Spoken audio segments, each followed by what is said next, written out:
Nityananda Sri Advaita Gadadhara Srivasadi Gaura Bhaktavinda Hare Krishna Krishna Krishna Hare Hare Hare Rama Rama Rama Hare Hare Prabhu Nityananda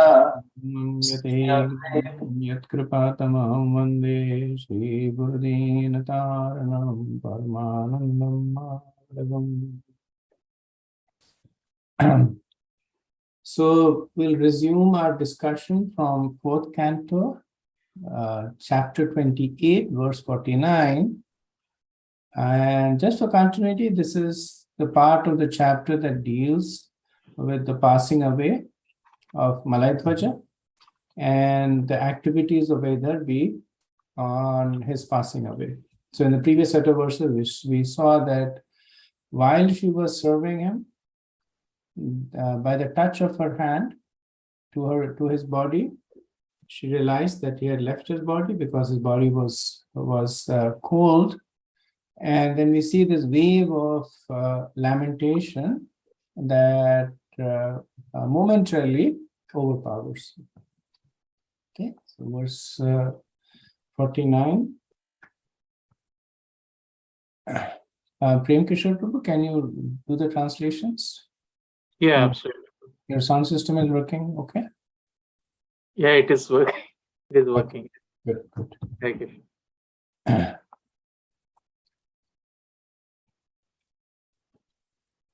Evam vilapanti bala vipine nugata patim patita padyor bhartu rudatya shunyavatayat. That most obedient wife thus fell down at the feet of her dead husband and began to cry pitifully in that solitary forest. Thus the tears rolled down from her eyes. So considering that Vaidarbhi represents the disciple and Malaidhvaj represents the guru, Srila Prabhupada comments that just as a devoted wife becomes afflicted at the passing away of her husband, when a spiritual master passes away, the disciple becomes similarly bereaved. And for those of you who have read some of the pastimes recorded by the disciples of Prabhupada during his final journey, you can also get a sense of the churning of the emotions and the deep sense of separation when Prabhupada was imminently going to leave his body, when he actually left his body. Even though Bhakti Charu Maharaj at that time had not had many years of association with Srila Prabhupada, but he had become very, very close to him in the 2-3 years that he had taken shelter.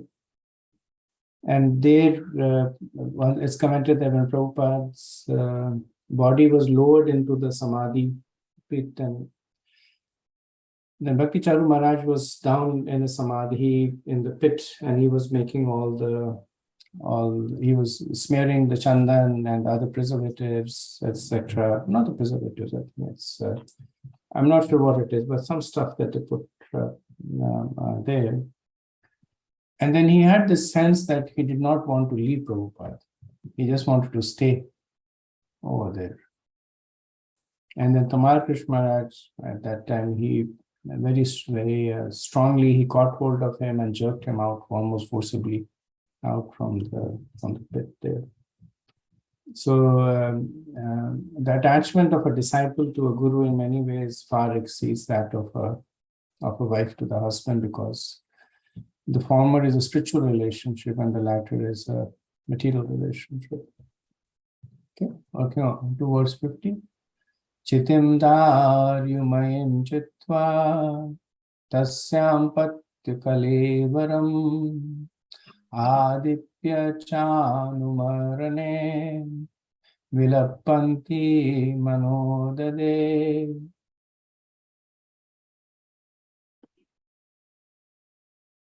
Right, Prabhu? She then prepared a blazing fire with firewood and placed the dead body of her husband upon it. When this was finished, she lamented severely and prepared herself to perish in the fire with her husband. So, Vishwanath Chakravarti, when he comments on this verse, he says that this indicates the lamentation and the momentary bewilderment of the disciple at the passing away of the Guru. Because the disciple essentially becomes anath, right? So while the Guru is around there, he is sanath, which means that he is under the protection of a superior authority. And then in a moment, he becomes anath. So Vishwanath Chakravarti says that she placed the body on the fire and lit it ablaze with fire. Having performed the last rites of his Guru, now he moves to what the allegory represents. He says the disciple having performed the last rites of his Guru, then he decides in his mind that I'm separated from the feet of my Guru. I cannot maintain my life. My body is burning in the fire of lamentation. And remembering his qualities, I cannot put my energy in the bhakti of hearing and chanting that he has taught me. That's why Vishwanath Chakravarti says bewilderment, because the disciple thinks that I cannot even continue with my spiritual life, even though that's the instruction of the Guru. But momentarily, the disciple is bewildered. And then what does he say? The disciple says that without my Guru, there is no purpose in my life. Therefore, I will die today. So he says this is what this indicates. Prabhupada gives some further understanding on this verse. He says that what this verse indicates, that the disciple should always be prepared to give up his life to fulfill the orders of the Guru. And alternatively, if the disciple is unable to follow the orders of the Guru, then the preferable option is to give up his life. And the reason is that the Guru and the Lord are one in desire. The Prabhupada says that that a devoted disciple of spiritual master would rather die with the spiritual master than fail to execute the spiritual master's mission. As the personality of Godhead comes down upon this earth to establish the principles of religion, so his representative, the spiritual master, also comes to re-establish religious principles. It is the duty of the disciple to take charge of the mission of the spiritual master and execute it properly. Otherwise, the disciple should die along with the spiritual master. In other words, to execute the will of the spiritual master, the disciple should be prepared to lay down his life and abandon all personal considerations. Srila Prabhupada also comments on the external storyline, the ritual of the wife entering into the funeral pyre along with the husband. And Prabhupada says that this is authorized because it is Vedic. And then he gives the example of Pandu and Madri. And when Maharaj Pandu gave up his life, then both the wives were willing to enter the funeral pyre. But then there was practical consideration that there were 5 small children and the mother was needed. So Madri basically told Kunti Devi that you will be a much better mother than I am. So she actually entered into the funeral pyre. Similarly, in the first canto, we see that when Draupadi is justifying that Ashwathama be not killed, he says that his mother, Kripi, she would have entered into the funeral pyre at the death of Dronacharya. But she did not, because she wanted to take care of the son. Now, in this case, of course, Ashwatthama was not an infant, but she's still considered as a mother, she had a duty. So when there were practical considerations, then the wife did not enter the funeral pyre. And also Prabhupada stresses that the scriptures never enjoin that the wife should be forced to perform sati, or he says sahamaran. That is not supported in the Vedas. So when the Britishers were occupying India, then they stopped this practice of forcible sati, because somehow it had become devolved into that. A lot of it was going on in Rajasthan. It's called Johar over there, but also in other parts. And a lot of it was forcible. So the British stopped this practice, which is good because it was irreligious. But in doing so, they also condemned the Vedas, without understanding that even the Vedas condemn forcible sati. Right, so this indicates that and this was basically condemned by many Indian academicians or Indian pseudo religious people, saying what kind of Vedas force the wife to jump into the funeral pyre with the husband. And the reason the Vedas talk about sati is because for a chaste wife, burning in the fire of separation with the husband is much more painful than entering into the fire of the funeral. So if the wife so desires, she can enter and gets the same destination as the husband, but never forced. So these were the kind of things that they were misconstrued practices of the Vedas, like the Varnashram system became the caste system, the sati system became the forcible sati system. There is really no mention of untouchables in the Vedas. It's basically devolved from somewhere. Then the whole process of yajna became devolved into animal sacrifice.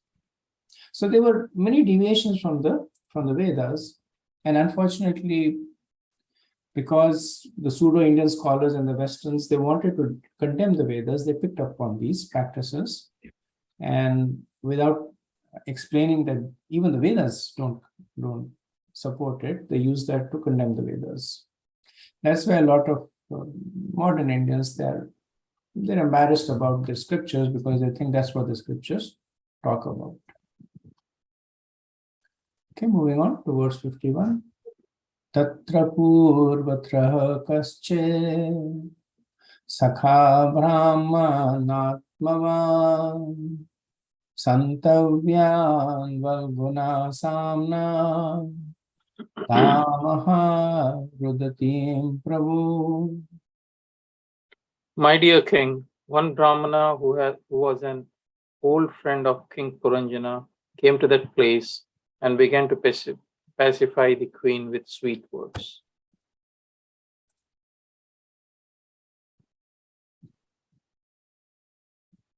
So Achyuta has a chat, which verse? We are on 4th canto, chapter 28, verse 51 right now. Thank you. So from verse 51 to 65, these 15 verses talk about the instructions of the Paramatma to the Jiva or to Avigyata to Vaidarbhi. That takes us to the end of the chapter. So if you remember very, very early on, it was mentioned that King Puranjana had a mysterious friend, Avigyata. Nobody knew about him. And we said he's the super soul, and then he disappeared. He's not there in all the chapters that have come in between. Now he reappears. And he is now speaking to Vaidarbhi. So Paramatma appears disguised as Avigyata appears disguised as a Brahmana. So the queen was lamenting at the passing away of her husband, and the Brahmana appeared to console her. Similarly, when the disciple is lamenting at the passing of the Guru, he will also lament due to the separation with the Lord. Because for the disciple, they are the same. The Guru is the via medium for the Lord. So when the Guru disappears, the disciple not only laments that my Guru has disappeared, he also laments that the Lord has disappeared from my life. And what happens when the disciple is so strongly anchored in his relationship with the Lord, with the Guru? Then in response to that lamentation, the Lord personally appears in the life of the disciple. Right? So in other words, the relationship of the disciple with the Guru is very much like the relationship of the Jiva with the Supreme Lord.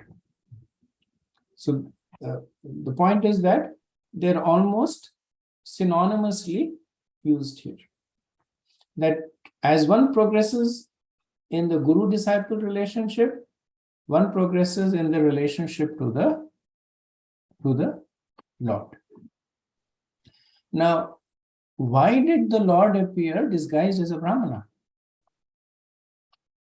So, Chakravarti Pad explains that this is because Vaibhava still did not have the purity to see the Lord in his original form. So even though she was sufficiently purified to get the attention, personal attention of the Lord, but she wasn't at the stage of prema, wherein she could become qualified to see the Lord in his original form.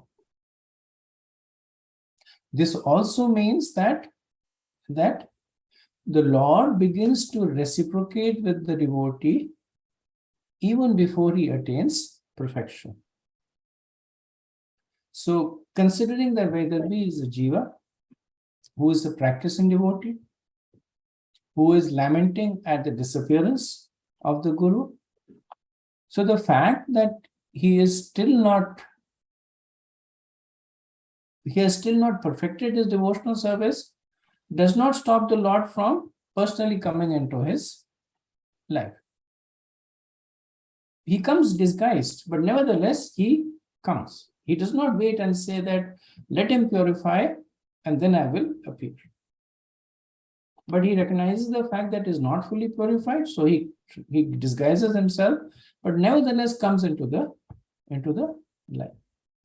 So the Paramatma first appears in the life of the disciple as the Guru. Then he appears as the Paramatma, as the Lord disguised.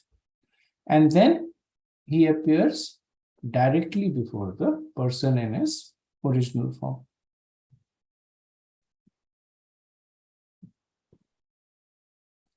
So Vishwanath Chakravarti, when he comments on this, he says that the Shrutis say Dwa Suparna Sayuj Sakhya. So this is the Prabhupada quotes the verse from Shvetashvar Upanishad that the Lord is situated within the Jiva. Lord is situated with the Jiva in the body like two birds in a tree. And then Chakravarti Pad says that he had the dress of a Brahman. If a person does not have prema, the Lord does not reveal himself directly to that person. Atmavan means the Lord was situated in his Swarup, but was covered over. Right? So Atmavan, Vishnu Chakravarti says that it's the Lord who appeared, but covered over. He did not delegate it to anybody else, or did not appear as a deva or anybody, any exalted being. It's the Lord himself who came, Atmavan, but he was disguised. Srila Prabhupada has a fairly extensive purport in which he kind of uses this opportunity to talk about the eternal journey of the jiva. So I'll summarize the points. So, Prabhupada notes that as the super soul, the Lord is eternally accompanying the conditioned living entity. Whenever there is an opportunity, the Lord gives good counsel and advises the jiva. So what does it mean, opportunity? So opportunity means that when one becomes serious to follow the mission of the spiritual master. So when the jiva becomes serious about his spiritual life, and which specifically in this case Prabhupada is saying is bhajana kriya. Bhajana kriya is basically doing bhakti under the instructions of the guru. So that presents itself as an opportunity to the super soul to give instructions. Then what is the instruction that the super soul gives? Prabhupada says that good counsel means to abandon trying to become happy through material adjustment and instead turn his face to the personality of Godhead and surrender unto him. Right. So this is the essentially becoming detached from the material conception and trying to develop attachment to the spiritual conception. That is a good counsel that the Paramatma gives when he sees that the jiva is becoming serious about his spiritual life, which is evidenced by him taking shelter of the Guru. This good counsel of the Lord comes through the instructions of the Guru. So then Prabhupada makes the connection that single-mindedly following the instructions of the Guru is called Vani Seva. And Vishwanath Chakrabarti says that this is an indication of Vyavasatmika Buddhi Ekaye Kuru Nandana. This is 241 Bhagavad Gita. So simply by following on that line, what is this line? The line of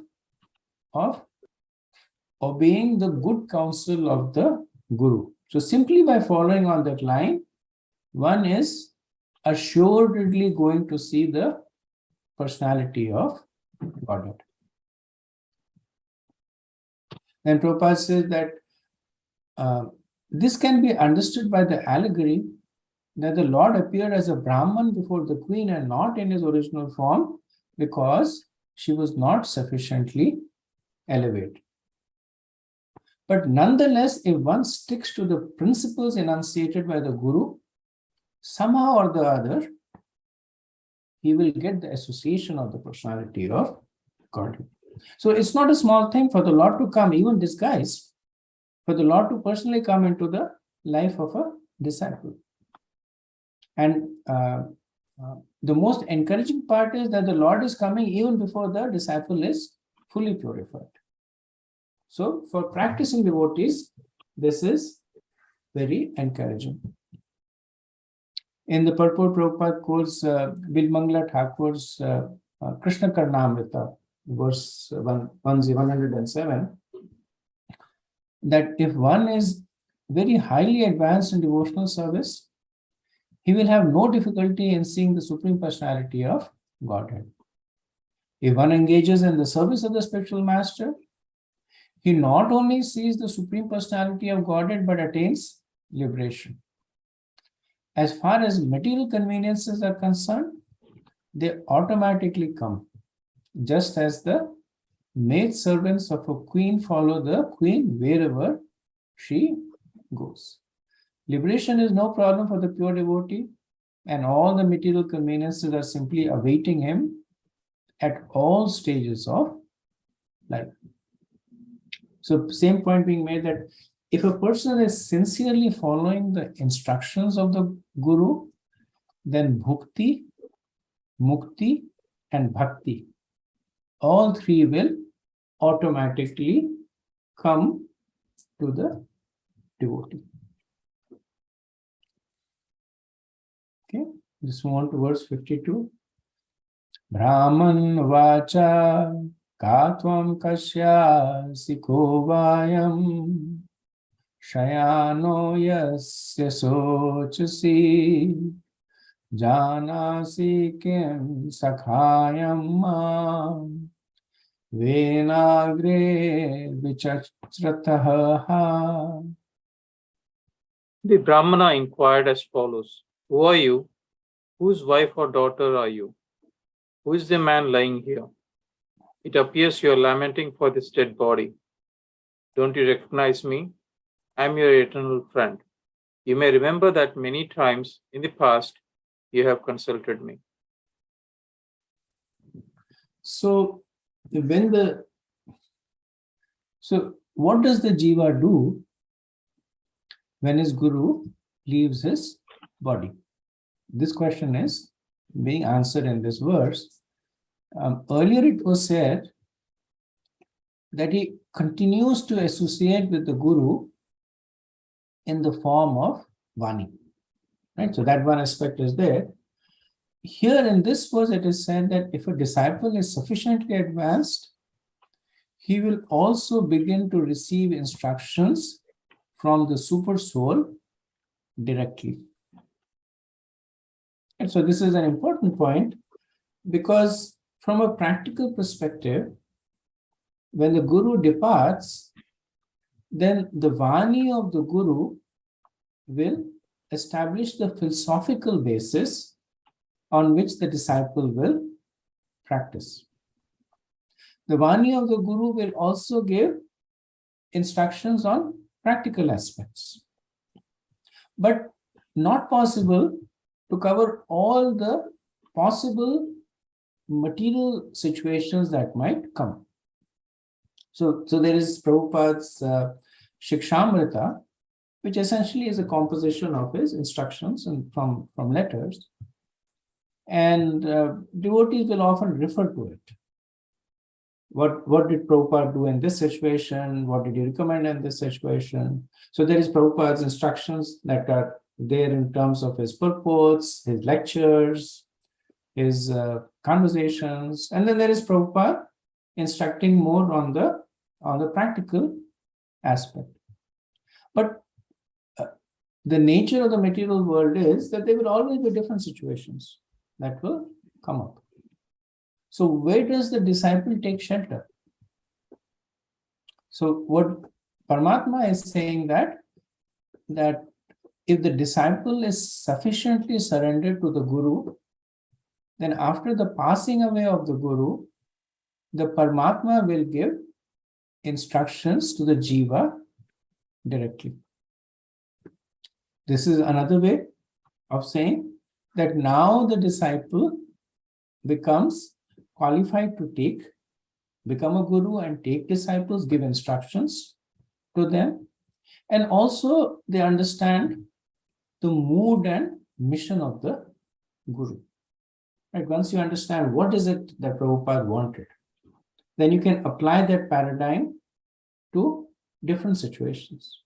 So even though they may not be, in fact, in some cases, it's actually counterproductive. That sometimes people, there's a debate, and essentially it becomes a debate of quotes.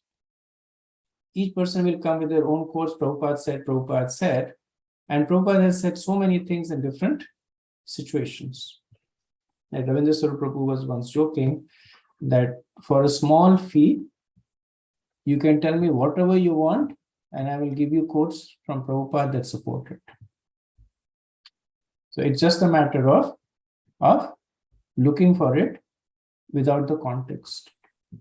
I once gave a lecture in as part of the seminar in Gita Nagari about the importance of context. And then I had extracted Prabhupada's from commentary from the purports, from the letters and conversations, which if you put together, you can say Prabhupada was strongly encouraging meat eating. In fact, Prabhupada said eat cow meat also. Right? You can actually do that, but you have to commit the sin of taking your guru's word out of context. But this understanding of the mood of the Guru, that is what the super soul bestows. Then the Paramatma begins to guide from within. What is it that a Guru would have liked you to do? How to handle this situation? So Prabhupada says that when the Brahman asked the woman who the man lying on the floor was, she answered that he was her spiritual master and that she was perplexed about what to do in his absence. At such a time, the super soul immediately appears, provided the devotee is purified in heart by following the directions of the spiritual master. Later on, he says, the Paramatma is always Chaitya Guru, the spiritual master within, and he comes externally as the initiator spiritual master. So Prabhupada makes the point that it's not that something different happens, that the Paramatma is always instructing through the Guru, and when the Guru passes away, then the Paramatma instructs as Chaitya Guru. So there is no difference.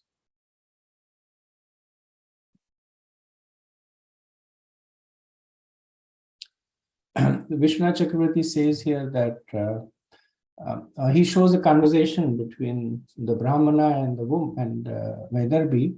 So the Brahmana asks Vaidarbhi, who is this person lying here? Pointing to Malayadaj. And she says that he's my Guru. Or Vishwanath Chakravarti says, according to the story, the answer is, he is my husband. Then the next question is, the Brahmana says, do you know me? Do you know who I am? So Vaidarbhi answers that, I think you are a friend. So he said, how did I become your friend? So she said that you wandered with me before the creation. This means that you remained along with me experiencing happiness in my association. So Prabhupada also makes a similar comment in the purport that the super soul has always been ready to help the living entity even before the creation of this material world. It is therefore stated in Agri Vichatraha. The word Agri means before the creation. Therefore, the super soul has been accompanying the living entity since before the creation. Now, technically speaking, the Purusha avatars are only there within the material world, which means that they only appear during creation. Because in the spiritual world, there is no Paramatma. But here, when Prabhupada and Vishwanath Chakravarti is saying before the creation, they're talking about the cycle of creation. That it goes through the cycle of creation. And when the jiva goes through one cycle of destruction, which is death, then the Paramatma accompanies him to the next body. When the universe is destroyed, the Paramatma accompanies him to the next universe. When Brahma is destroyed, then the Paramatma accompanies him to the next life of Brahma. So in all the cycles of creation, the Paramatma is accompanying the Jiva. Prabhupada writes in the purport of the 11th canto, 11th chapter, verse 6, that Lord Krishna is so kind that he patiently sits in the heart, trying to guide the conditioned soul back home to Godhead. Certainly, no material friend would remain with this foolish companion for millions of years, especially if his companion were to ignore him or even curse him. But Lord Krishna is such a faithful, loving friend that he accompanies even the most demoniac living entity and is also in the heart of the insect, pig, and dog. That is because Lord Krishna is supremely Krishna conscious and sees every living entity as part and parcel of himself. This is a very interesting statement Krishna Prabhupada makes, that Krishna is supremely Krishna conscious, which means that, the Prabhupada says, which means that he sees every living entity as part and parcel of himself. So even though the living entity is ill-treating him, he's ignoring him or even cursing him, even though because of his activities, the living entity gets despicable birth of an insect, pig, or dog, still the Paramatma is faithfully accompanying. Why is the Paramatma faithfully accompanying? To give the Jiva an opportunity to regain his original spiritual identity. Why does he want to, why does the Paramatma want to do that? Because Krishna is Krishna conscious. Right? So what this means, that Paramatma is fully aware of the desire of Krishna. Right? Being Krishna conscious means that you're always conscious of what Krishna wants. So Paramatma is fully aware of the desires of Krishna, that he wants the Jiva back, one way or the other. And that is why in thick and thin, good and bad, he is accompanying the Jiva.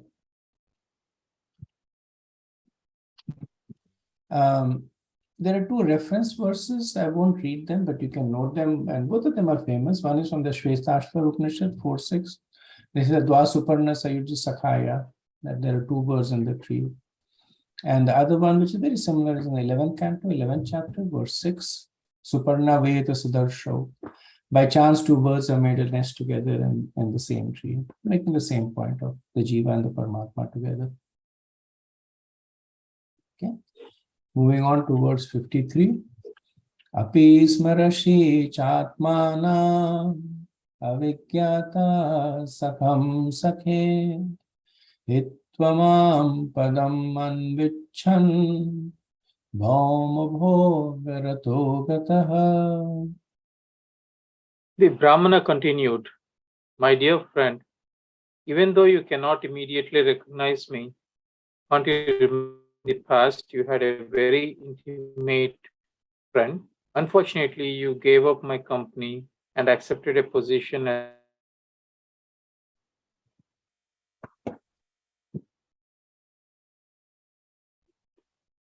Prabhu, your voice is fading in and out.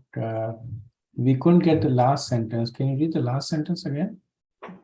Unfortunately, you gave up my company and accepted a position as enjoyer of this material world." Thank you, Prabhu. So Vishwanath Chakravarti comments that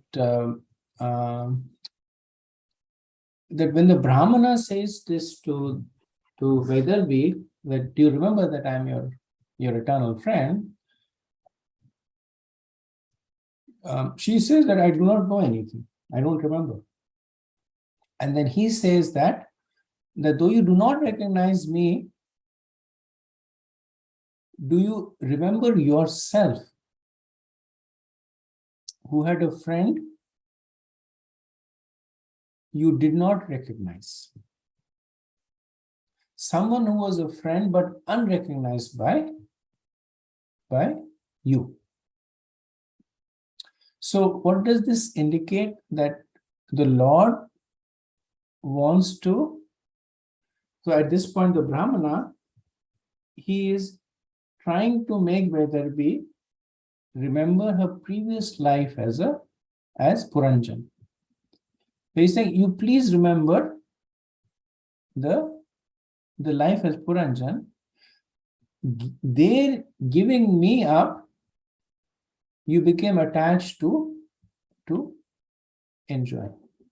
And so essentially talking about the Bahirmukhi nature of the Jiva. That when the Paramatma says all this, accompanying you all the lifetime through thick and thin, Jiva says, I have no idea. And Paramatma says, because you turned your face away from me. So that's why he says that even though you cannot immediately recognize me, can't you remember that in the past you had a very intimate friend and you gave that up to enjoy the material world. So he's reminding him he's reminding the jiva about the fall from the spiritual position. So Srila Prabhupada comments on that, the fall of the jiva, so to speak. And so he writes a very nice purport that succinctly gives the overview of this. So Prabhupada says that in order to enjoy, Krishna expands into Swamsha and Vibhinamsha. So the Swamamsha is the Vishnu Tattva, and the Vibhinamsha are the marginal potency or the jiva. The constitutional position of the jiva is to enjoy with Krishna. So that's why the jivas are created. So Krishna expands into his incarnations to enjoy. He expands into Radharani, into all the Vishnu incarnations. Radharani expands into Lakshmi's. So all they does it for the sake of enjoyment. And then he further expands into the jivas to further enjoy. So what does this mean? That the constitutional position of the jiva is to enjoy with Krishna. That's why they have been created, to enjoy with Krishna. However, some of the living entities, they desire to enjoy themselves separate from Krishna, and they develop a consciousness of duality and come to hate the service of the Lord. Right? So these are the so-called Bahirmukhi jiva. So what happens then? That when the living entity wants to become Krishna himself or imitate Krishna, then he falls down into the material world. So the reason the jiva falls to the material world is that he wanted to be Krishna. So instead of aspiring to get this exalted position, the jiva now becomes entangled into the transmigration of the 8.4 million species. Now, Prabhupada says that Krishna is the Supreme Father, and his affection for the jiva is eternal. It's not predicated on anything. So when the jiva falls down to the material world, the Supreme Lord, through his Swamsha, who is Paramatma, keeps company with the living entity. Why does he keep company? One, to facilitate the enjoyment of the jiva in the material world. So this is the sign of affection, that even though the jiva has rejected Krishna, Krishna still wants him to enjoy. So as Paramatma, he facilitates the enjoyment. And secondly, so that someday he might return back home to Godhead. So the second aspect is the focus of this allegorical story, right? So the Paramatma facilitating the enjoyment we saw in the activities of King Puranjan. The Paramatma facilitating the return back to Godhead, we are now seeing in this allegorical story. So both the ways Paramatma is guiding or helping the jiva. Now, one may say that if the Lord wants the jiva back, why doesn't he simply take the jiva back? And Prabhupada says that for the Lord to take the jiva back, the jiva needs to surrender to the Lord. When that happens, the Lord takes charge of the living entity. And the final point Prabhupada makes is that unless the living entity is uncontaminated by material desires, he cannot surrender to the Supreme Lord. Right? So he talks about the whole cycle of fall and return also, and the pivot being the surrender to the Lord, and the basis of the surrender is giving up material desires. Interesting, Prabhupada concludes in this by debunking the theory of evolution. He says that when there is creation, the living entity takes on different forms according to his past desires. This means that all the species are simultaneously created. Darwin's theory stating that no human being existed from the beginning, but the human evolved after many, many years is simply a nonsensical theory. From the Vedic literature, we can understand the first creature within the universe is Lord Brahma. And so Prabhupada is saying it's not evolution, is devolution. That it began with Brahma, who is the most intelligent creature, and then it devolved from there. But even the devolution is more or less notional, because the point he makes is that all the 8.4 million forms are simultaneously created. There is no derivation of one form from the other. Okay, I'll do one more verse and then pause for any discussion. Hamaswamaham chatvam charya sakhayu mana manasayanau abhutamantara sahasra parivatsaram.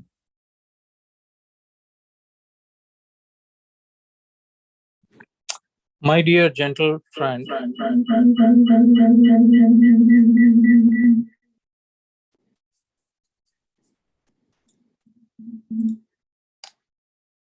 my dear gentle friend, both you and I are exactly like two swans.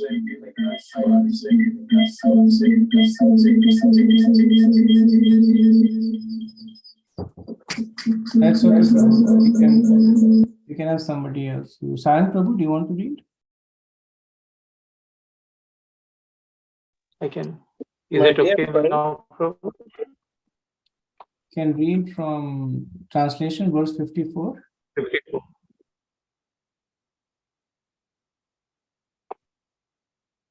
You want me to read or you will read? Yeah, I can do. So, Okay. my dear gentle friend, both you and I are exactly like two swans. We live together in the same hut, which is just like the Manasa lake.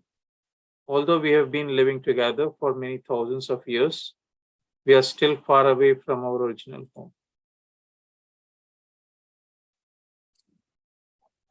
So Vishnu Chakravarti comments on this allegory, saying that when the Brahmana is saying, or when the Paramatma is saying to the Jiva, we are like two swans, the point he's making is that both of us are pure, right? So Manasayanam essentially means the shelter of the heart. Ayanam means shelter, right? Narayanam. So Narayanam means one who gives shelter to Nara. So Manasayanam is the shelter of the heart. So he says we are two Atmas, pure Atmas, living in the heart, right? Akantara means that we were without a house. And the word va is for emphasis.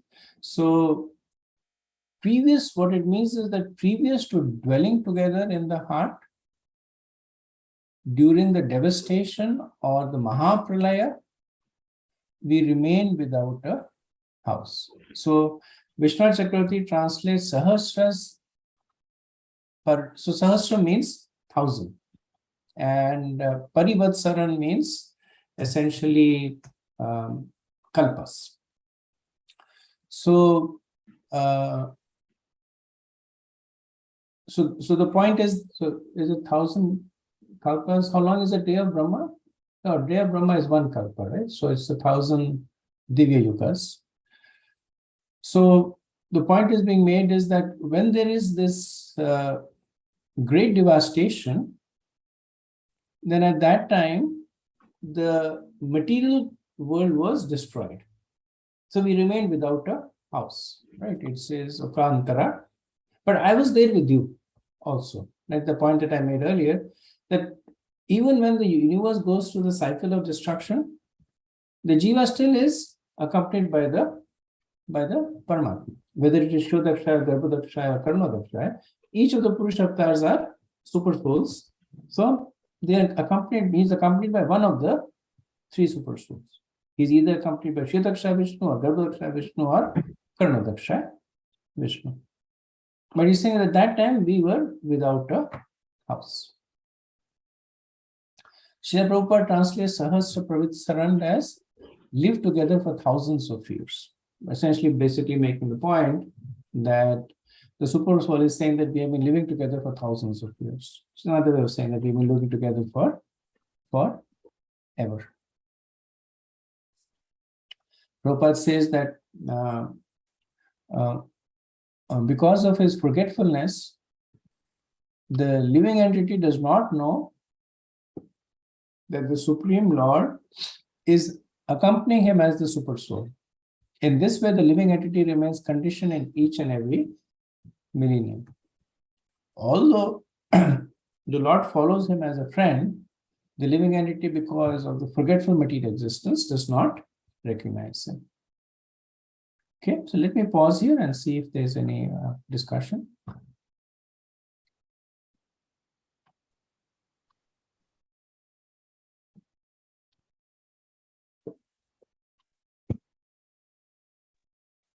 Hare Krishna Prabhu. In the verse 53, it's clearly said that the living entities is an expansion of the Lord. Just like Balaram is an expansion, Radharani is an expansion. That means all jivas are expansion of the Lord. And that means the jivas have a very dear position to the Lord as well.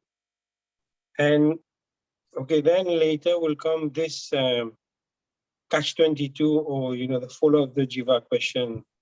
If we were with the Lord, there nobody come back. Why do we come back? Or how this, according to the purport here, how this mentality creep in us if we're in the spiritual world, we were already pure.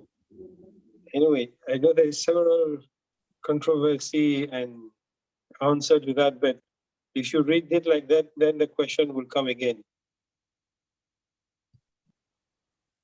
The question comes up often, and Prabhupada would say there's really no good answer. I mean, philosophically, you can say the jiva has a free will. And free will means that you can do anything you want, right? Free will essentially means that you can love, you cannot love, you can express yourself in one way or the other. And that's true. But the point that you make is also often reflected on, that even though the jiva has free will, if he's living in perfect knowledge, if he's living in a perfectly harmonious environment, why would he exercise the free will in such a way? And perfect knowledge means that the jiva knows very well what's in store for him when he falls. And perfect knowledge doesn't mean that he only knows the spiritual world. It means that he also knows the material world. He knows completely with clarity the 8.4 million species, the cycle, the suffering, etc. He still decides to do that. So there's something that goes on, but Prabhupada would say, don't worry about it. So, Yeah. Thank you.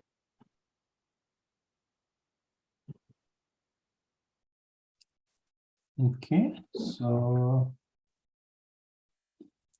there are no more comments, then we'll continue. So we'll try and finish the chapter today. Let's see. Verse 55. So tvam vihaya mam bandho gato gramya mahim vicharan padam adrakshi kaya nirmitam striya. My dear friend, you are now my very same friend. Since you left me, you have become more and more materialistic, and not seeing me, you have been traveling in different forms throughout this material world, which was created by some woman.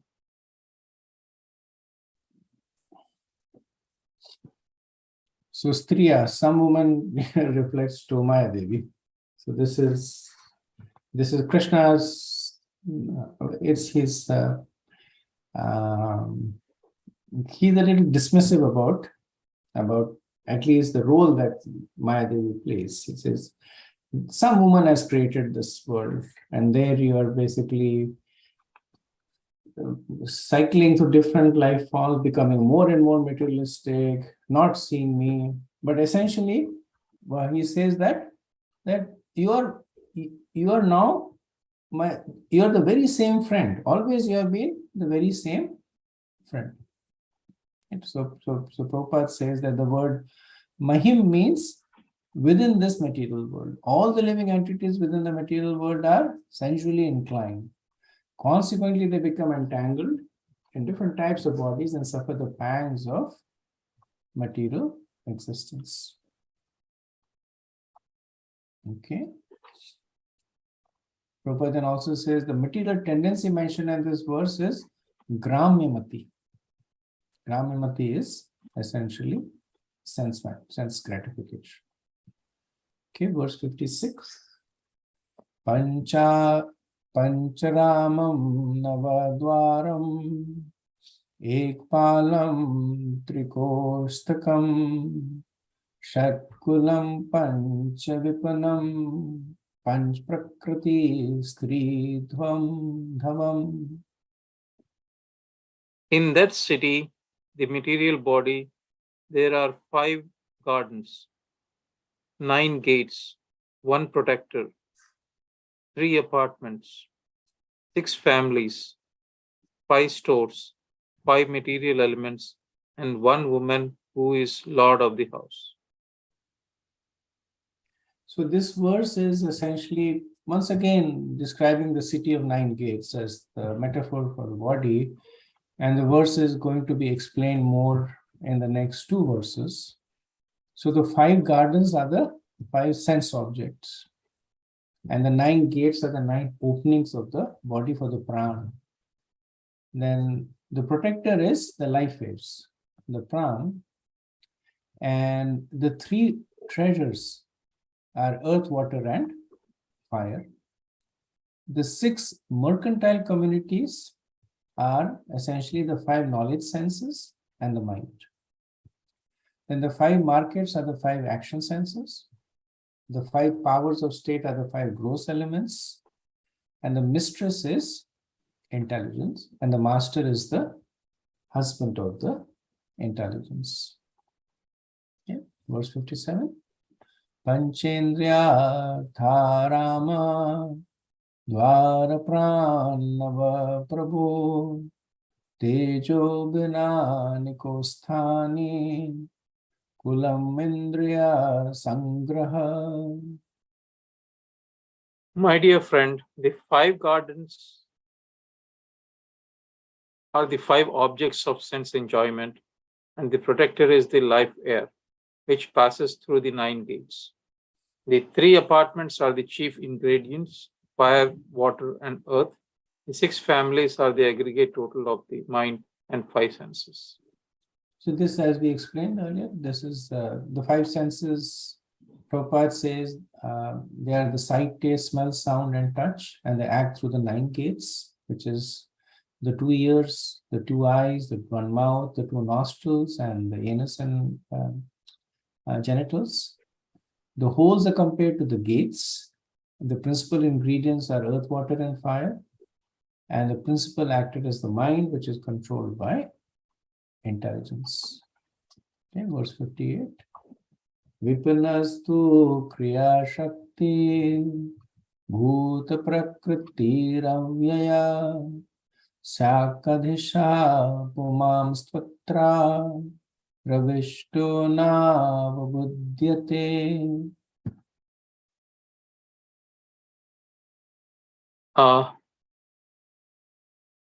The 5 stores are the 5 working sensory organs.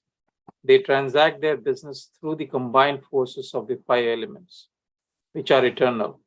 Behind all this activity is the soul. The soul is a person and an enjoyer in reality. However, because he is now hidden within the city of the body, he is devoid of knowledge. So the previous verses were describing the material body. This verse describes the embodiment of the soul within the material body. Right? So the five gross elements are the cause. So they're called Prakriti over here. And entering that place, the jiva becomes bewildered. So what is the bewildering energy? Is intelligence. So even though he is the controller of the intelligence, he is also bewildered by the intelligence. So this is the explanation of Stri Dhvakam. Stri Dhvakam means man and wife. So even though a husband is the controller of the wife, but the husband is also bewildered by the wife. Essentially, the husband is bewildered by his own sensual attraction to the wife. Right? So the original cause is the desires in the husband himself, but they are reflected on the substance of the wife. So Jiva Vishnu Chakravarti says that Stri Dhvakam means he who is controlled by the wife. So what does it mean? Entering the body, the jiva, though the master, becomes slave to the intelligence. And then he says that even though intelligence is normally referred to in the feminine gender, here the super soul is referring to it in the masculine gender in a satirical way. That even though the intelligence is inferior to the conditioned jiva, but it actually becomes stronger. Prabhupada, in the purport, he explains that that when the living entity enters into the material creation, then with the aid of the Panch Mahabhutas, the body is formed. The living entity then enters into the body, and because he is bewildered by the material energy, he appears to be hidden. Right, so this is the soul getting hidden within the body. And then this bewilderment is the result of material intelligence. Intelligence is described in the feminine gender, but owing to her prominence in all activities, she is described in this verse as Adisha. Adisha meaning the controller. The bewilderment results in the bodily conception of life. Thus, the spiritual nature of the soul is hidden. And the jiva is only associated with the material body because of ignorance. Navabuddhyate. It is through the combination of the three elements, fire, water, and grain, that the body is maintained, which combine to form flesh, bone, blood, and so on. Consequently, the body is called Prakriti after material creation. Prabhupada further comments that it is said in the Vedas that digested food are ultimately divided into three. The solid portion becomes stool, the semi-liquid portion turns into flesh, and the liquid portion turns yellow and is again divided into three. One of the liquid portions is called urine. Similarly, the fiery portion is divided into three and one is called bone.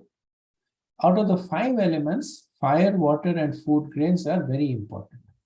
These three are mentioned in the previous verse, whereas sky, ether, and air are not mentioned.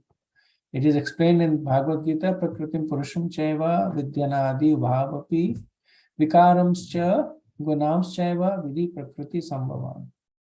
That the material nature and the living entity should be understood to be beginningless. The transformation and the mode of matter are products of material desires.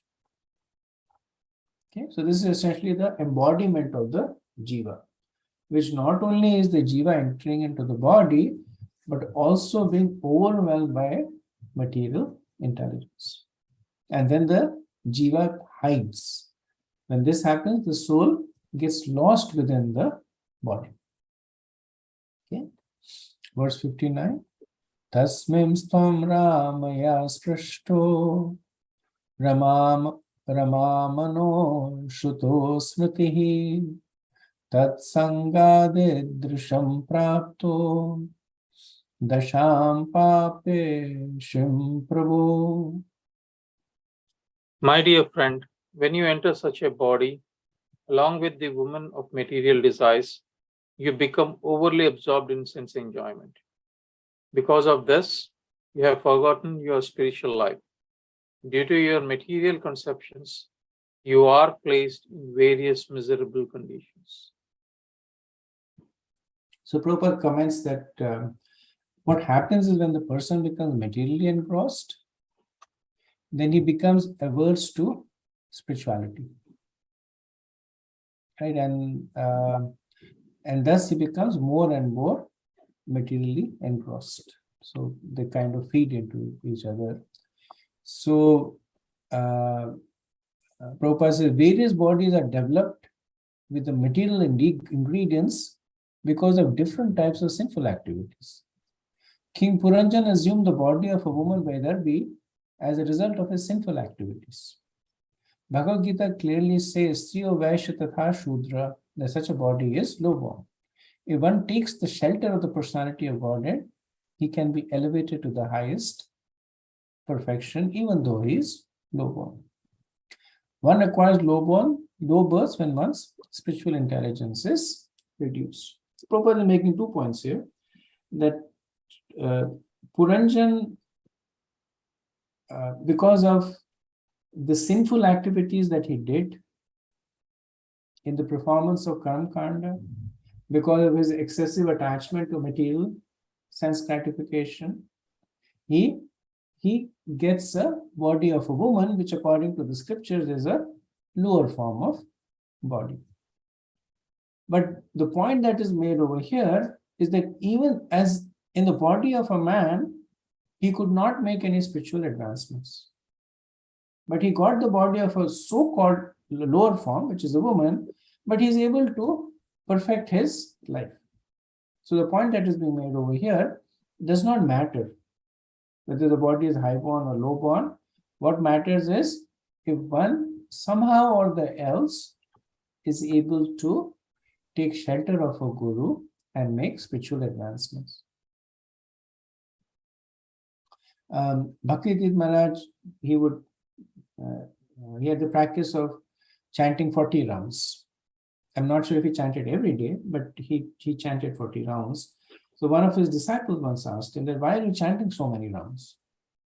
And he said that because I was born with a sinful background, so I need to compensate for it. Now, factually speaking, the starting point does not matter. Maharaj was saying this up to humility. Starting point does not matter. Now, in his case, the starting point is actually glorious because he is using it as an impetus to advance in spirituality. As opposed to a person who is born in a high-class Brahmana family and person is complacent or doing just Karam Kand, it's a waste of that birth. Right? So that's what the verse is saying, that it does not matter the starting point. What is important is what one makes out of it. This is the message being given by Paramatma to Puranjan or to Vaidarbhi. Okay. Verse 60. Natvam vidarbadu heta nayam vir suhurtava na patistvam puranjanya rudho na mukheya. Actually, you are not the daughter of Vidarbha, nor is this man Alayadhvaja, your well-wishing husband, nor were you the actual husband of Puranjani. You were simply captivated in this body of 9 feet. So Vaidarbhi at this point may say that I do not have knowledge about myself. So please, you should tell me what I should know about myself. Right? So the super soul says that you are not the daughter of any common person. Who are you? You are Chit Shakti. You are my Chit Shakti. You are the Jiva that belongs to me, the personality of Godhead. Then he says that this hero, so here he is now pointing to Malay Dhwaja's dead body. This hero is not your friend, but I am your friend. In this form, I have become your guru and have taught you devotion to me. So he's saying, in the form of Malay Dhwaja, I have become your guru and taught you devotion to me. In this way, I have acted as your friend. You were blockaded in the city with 9 gates. You're not the husband of Puranjani. Now we're going to her previous life. You're not the husband of Puranjani, but the conscious particle covered with ignorance. So in this way, 2 meanings have been explained. One is the storyline, and the second is the allegory that has been explained. That from the storyline is saying that you are a jiva. You're not the daughter of your father. You're not the wife of Malay Dhwaja. In the previous lives, whatever you had, none of them were you, right? And the allegory indicates that as a jiva, you're eternally my Chit Shakti, regardless of where or what form you had. Now, important to understand here is that the super soul at this point is when he says that that nor is this man, when he's pointing to Malay Dhwaja and says, this man is not your well-wishing husband, right? So he's not, at this point, he's not saying that the guru is not the well-wisher of the disciple. He's simply commenting on a husband-wife relationship, right? Allegorically, Malay Dhwaja is the guru. So obviously the super soul, after stressing on the relationship between the guru and disciple, is not going to say over here that Malay Dhwaja, the guru is not your well-wisher. But he's simply commenting on the external storyline here, saying that don't be too attached to your husband. And in the previous life, don't be too attached to your wife, right? They are simply, they are not really your well-wishers. Prabhupada says that, that because of his contact with matter, that he comes together with other bodies and becomes falsely related. False body create false association in the names of family, community, society, and nationality.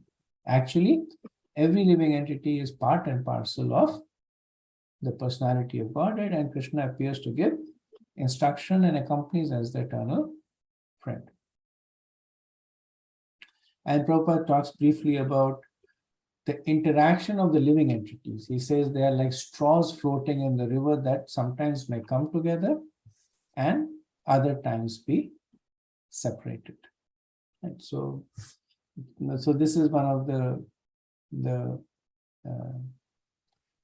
points that is actually made in the Bhagavatam by none other than Hiranyakashipu. When Hiranyaksh is killed by Varadev, then he goes to preach to his mother. And he gives this, he says, my dear mother, he says, in a restaurant or a place for drinking cold water, travelers come together. After drinking water, they continue to their respective destinations. And then he says, similarly, the jivas come together, be a family for some time, and then leave. Prabhupada comments that although Hiranyakashipu was a demon, he had Vedic knowledge and understanding. Thus, he gave advice to his family members that was quite sound. And in the 10th canto, actually Vasudeva speaks the same things to Nand Baba also. He says, many planks and sticks unable to stay together are carried away by the force of a river's wave. Similarly, although we are intimately related with friends and family members, we are unable to stay together because of our past deeds and the waves of time. In one of his purpose, Srila Prabhupada notes that just like in a prison cell, various prisoners are placed, and depending on the sentence, some may be doing a life sentence, some may be doing for only 2-3 years. They're together and they keep coming and going. That's the nature of the material. Essentially, what is bringing them together and taking them apart is karma. That because of karma, they come together. It's said that you should know that those who are most closely linked to you, you have the most amount of karma with them in your past lives. And that's why one of the recommendations is to be detached, because it's okay to be detached with those who you do not know. And you obviously will have no karma with them. But with those who are close to you, there will be a lot of ichha dvesh going on, which will develop different varieties of karma. Now, whether the same person comes again or different person comes to extinguish the karma, those are complicated things. But the understanding is that when the jivas are bound by excessive karma, they tend to associate with one another over and over again. Okay, verse 61. Maya haye shamaya srishta yat pumamsam striyam satyam manyase no bhayam yadvai hamsau pashyavayor gatim. Sometimes you think yourself a man, sometimes a chaste woman, and sometimes a neutral yunch. This is all because of the body, which is created by the illusory energy. This illusory energy is my potency, and actually both of us, you and I, are pure spiritual identities. Now just try to understand this. I am trying to explain our factual position. So these set of verses are going to talk about the relationship between the jiva and the Paramatma. Right? So he was previously talking about the relationship between the jiva and the material world. Now he'll again speak about the relationship between jiva and Paramatma. Prior to that, he had spoken about how he was the eternal friend. Now he speaks about it again in the concluding verses of the chapter. So we'll talk about it in two ways. So first he will talk about it in terms of the similarities, and then he will talk about it in terms of the differences, right? So essentially, this is one of the aspects of the Chinta Bheda Ved Tattva, right? So one of it is how does the Lord interact with the material world? And that is one aspect. The second also is, which is not very common, but Jiva Goswami says is also a valid understanding of Chinta Bheda Ved is the relationship between the Lord and the Jiva. That they are the same, but not the same. So Vishwanath Chakravarti Pad comments that Puranjani may ask, or rather Vaidarbhi may ask, that if you have been accompanying me, then why am I not aware? So he says that it is because of Maya, because of which sometimes you were thinking yourself as a man, sometimes a woman, and sometimes a eunuch. Right? So I was there, but you were not acknowledging me because of the illusory potency of Maya. Vishnu Chakravarti also says this notation of man, woman, and eunuch can also be understood to represent a human form, the form of a deva, and sometimes an animal. So this verse also stresses on the eternality of the Lord and the Jiva, right? So the Jiva's existence never stops, whether he was favorable to the Paramatma or not. The existence of the Jiva continues. That's why he was saying that the Brahmana says that I've always been with you, whether you were looking at me or not. You have always been in a existing in some form. Right? And Prabhupada says that Sanatan, that means Prabhupada explains Sanatan in three ways in the purport. So first he says that both the Lord and the living entities are Sanatan. They are eternal. Second he says is that the abode of the Lord is Sanatan. Right? So it is beyond the material world and it is eternal. And third he says is Bhakti is Sanatan. That the process to go back to Godhead is Sanatan Dharma. And so three ways he explains the Sanatan. Yeah. So it doesn't look like I'll be able to finish this. I don't want to hurry at the last two verses. I have slightly long explanations. So I'll do this verse and then we will have three more verses remaining, which we will do next time. So I'll do this verse and stop for any discussion. Let me see how's the time. Because from here, okay, we'll do this verse. Aham bhavan chanyastvam tvam evaham vichakshvabhu nanau pashyanti kavyash chitram jatumanagapi. My dear friend, I, the super soul, and you, the individual soul, are not different in quality, for we are both spiritual. In fact, my dear friend, you are qualitatively not different from me in your constitutional position. Just try to consider this subject. Those who are actually advanced scholars, who are in knowledge, do not find any qualitative difference between you and me.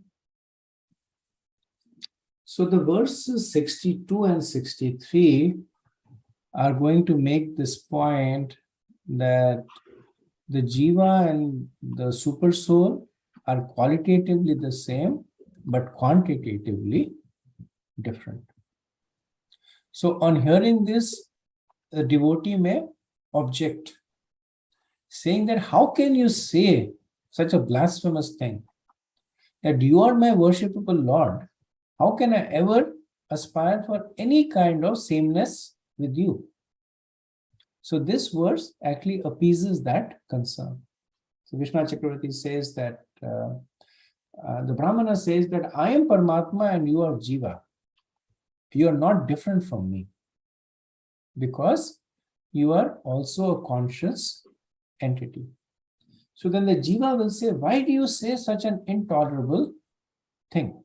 Intolerable because the Jiva can never accept the fact that there is any other relationship but that the Lord is superior and the Jiva is inferior. So the Paramatma says that see with your discretion, without anger. Aham. So he says aham also means ham also means anger. So aham means without anger. So the super soul is saying that only the foolish will see a contradiction. So even taking an unduly humble position that contradicts the tattva is foolishness. So when the Supreme Lord is saying that we're qualitatively the same, the Jiva should accept it. Should not be artificially humble and say, no, you are spiritual, I'm not spiritual, right? Because that goes against tattva. And in the verse it is said, Nanau Pashanti Kavyasha. Right? So Krishna essentially, or Paramatma essentially is saying is that this is what the scholars and the scriptures say. Right? Because now he's making a point which the jiva who is surrendered to the Lord might find objectionable. So he's saying other jivas like you who are surrendered to me have made this point. So you should accept it. So we also see at other places where Krishna, he quotes from the scriptures, he quotes from other sages, and this just shows that how fond he is of his devotees and their preaching. Prabhupada explains in the purport that Kavya means scholars, and the scholars are those who see the sameness between the Lord and the Jiva, but they do not become bewildered into thinking that the sameness equates to oneness. There is a difference between the two. He says that Prabhupada says when they become bewildered like that, then they become Mayavadis. But it is important to see the full picture. Right? When there is sameness, in the next verse, the Super Soul will also talk about the difference. That's why the sameness will never become oneness. Okay, I'll pause here and see if there is any comments or discussion. Hare Krishna Prabhu. Regarding the last thing that you made about the qualitatively same, quantitatively different, we also know that Krishna has 64 qualities, and Vishnu has 60 qualities, and so on and so forth. And the Jiva have 26 qualities, I believe, right, Prabhu? And 50 qualities. So if we say qualitatively one, then we should also have 64 qualities, at least in the minute levels, right, Prabhu? But then how to understand this? My understanding, Prabhu, is that when the qualitative oneness is called out, it is in terms of the Satchitananda quality of Krishna. And whenever there is, Prabhupada talks about the qualitative oneness, he says Krishna is Sat, eternal, the Jiva is Sat. Krishna is Chit conscious, the Jiva is Chit.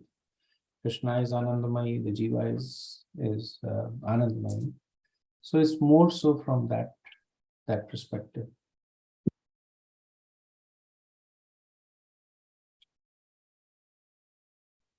Okay. Any other thoughts, questions? Okay. If not, we'll end here. Next week, we'll end this chapter. We'll start the next chapter, which is the last chapter in the allegorical story when Muni essentially explains the allegory. It's a long chapter, but since we have already, as we've done the allegory, we have also gone through the explanation. It should be relatively easy for us. But it is a complex chapter because all the allegories are being unfolded over there. Okay, so we'll end here. Vanchakalpatarubhyascha kripa sindhubhyeva cha patitanam pavanebhyo vaishnavebhyo namo namaha. Ananta Koti Vaishnavind ki jai. Srila Prabhupada ki jai. Thai Gaur Premanand. Hare Krishna. Thank you very much.